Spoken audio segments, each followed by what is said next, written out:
Ili uwe wa kwanza kupata taarifa zetu, subscribe Moka Media, kisha bonyeza alama ya kengele kuruhusu notifications. Usisahau like, kushare na comment kwa ajili ya taarifa zaidi. Moka Media. Afande Camillus Mongoso Wambura ambaye kimsingi ameniagiza na amenielekeza nipate kumkabidhi askari namba F8606 Koplo Kabongo Mkiramwene Reidi. Huyu ni askari wa kikosi cha kutuliza ghasia katika mkoa wetu wa Morogoro. Kama mtakumbuka, tumekuwa tukifanya naye kazi hizi za polisi, lakini wakati wa majukumu yake alipata kuumia. Aliumia akiwa yuko kazini. Kwa hiyo jeshi limejitahidi kufanya matibabu na kuweza kumfikisha kwenye hali alionayo sasa hivi, lakini jeshi la polisi bado linamhitaji kuendelea kufanya majukumu yake. Kwa hiyo ikaonekana kwenye utembeaji wake kuna shida. Namuona anatembelea magongo, lakini anahitaji kuja kazini kila mara. Kwa hiyo mkuu wa jeshi kupitia utaratibu wake, baada ya kumgharimia matibabu na kila kitu na ule utaratibu wa kupata fidia baada ya kuumia kazini, ameona ni busara sasa amtafutie chombo cha usafiri.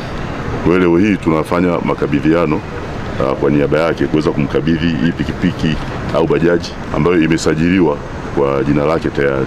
Kwa hiyo mali yake ni mali yake, amepewa na mkuu wa jeshi kwa ajili ya kumwezesha kumsaidia kufanya kazi za polisi.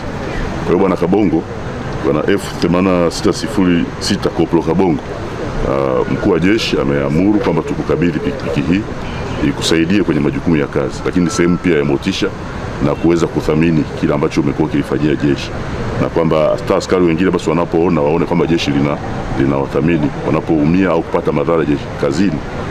Jeshi huwa lina utaratibu wake kuweza kuendelea kumkumbuka na kumthamini yule askari. Kwa hiyo naomba kwa wakati huu uweze kupokea hii bajaji iweze kukusaidia kwenye majukumu yako ya msingi. Mimi ni Kabongo Mkiramwene, namba yangu ya kijeshi ni F86 Koplo Kabongo. Nafanya kazi Field Force. Nilipata ajali 2018 mwezi wa 8 tarehe 26. Nikapata matibabu yangu katika hospitali ya mkoa Morogoro. Nikapewa referral ya kwenda hospitali ya Moi Muhimbili.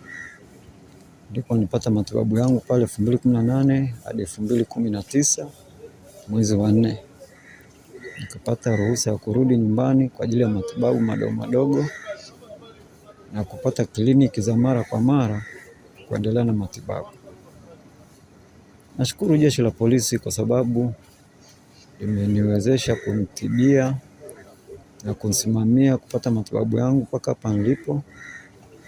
Na kushukuru tena jeshi la polisi na kiongozi wangu afande IGP kwa kunipatia bajaji ambayo itakuwa inaniondolea changamoto ya usafiri ule wa kuja kazini pindi ninapohitajika, sababu kipindi cha nyuma nilikuwa nikodishe taxi au bajaji kwa ajili ya kunileta kwenye majukumu ya kazi.